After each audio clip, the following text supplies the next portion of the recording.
They say the road to hell is paved with good intentions. Well, that seems to be the case with the United Nations. It was born in 1945, fresh from the ashes of World War II. The goal was simple: to stop the world from blowing itself up and to keep the peace. For many, it was a beacon of hope. But what happens when the keeper of the flame is the fire itself? Today, we're going to tell you the story of the United Nations, the scandal, the corruption, the cover-up, and the conspiracies. Let's get started. The United Nations was set up after World War II. The idea was to create a world government. Sovereignty would become secondary and the UN would become the final authority. The plan was ambitious. Countries would give the UN the power to settle disputes and to use force if needed. But there was one big problem. The world wasn't willing to give up its power, so the UN had to work around it. They created a body called the Security Council. It would be the UN's enforcement wing. But there was a catch. Only 5 nations would have absolute power in the Council: the United States, Russia, China, Britain, and France.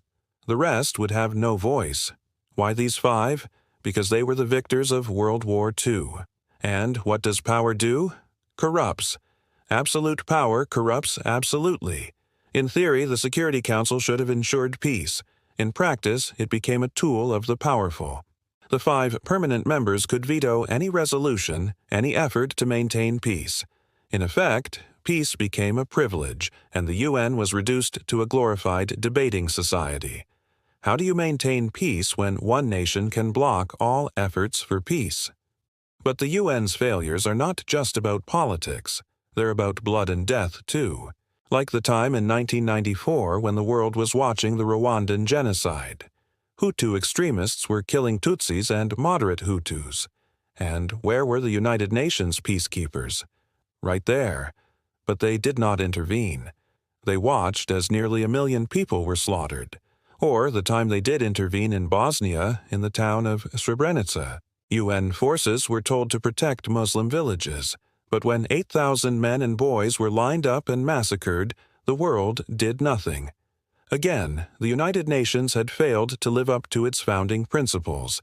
It did not prevent war. It did not protect civilians. What was the point then of the world's biggest and most expensive peacekeeping operation? Then came the reports, the systematic abuse by UN peacekeepers. In the Congo, they were accused of sexual exploitation. In Haiti, they were accused of running a child prostitution ring. And this is just the tip of the iceberg. The UN has a long history of such scandals. The latest one came from a report that spoke about the UN's failure in Rwanda. It said peacekeepers were not only aware of the genocide, they actively participated in it. All this brings us back to the question, what is the purpose of the United Nations? Has it kept the peace? Clearly not. Has it stopped wars? Not really. In fact, the UN has been described as the world's biggest talk shop. It talks about peace, but it doesn't enforce peace. It talks about human rights, but it doesn't protect those rights. So the UN has failed on all fronts, and that's not enough reason for any country to stay. If anything, it's more than enough reason to leave. Yet, some countries still support the UN wholeheartedly. India, for instance, is the largest contributor of troops to UN peacekeeping missions, and India has reason to be proud of its contribution.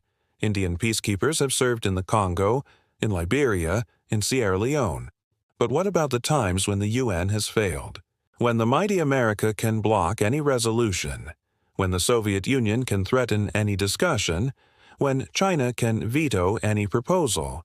What is the point of participating in such a system? For many, the United Nations is a symbol of Western imperialism. They say the UN is just another tool of the West. Take NATO, for example.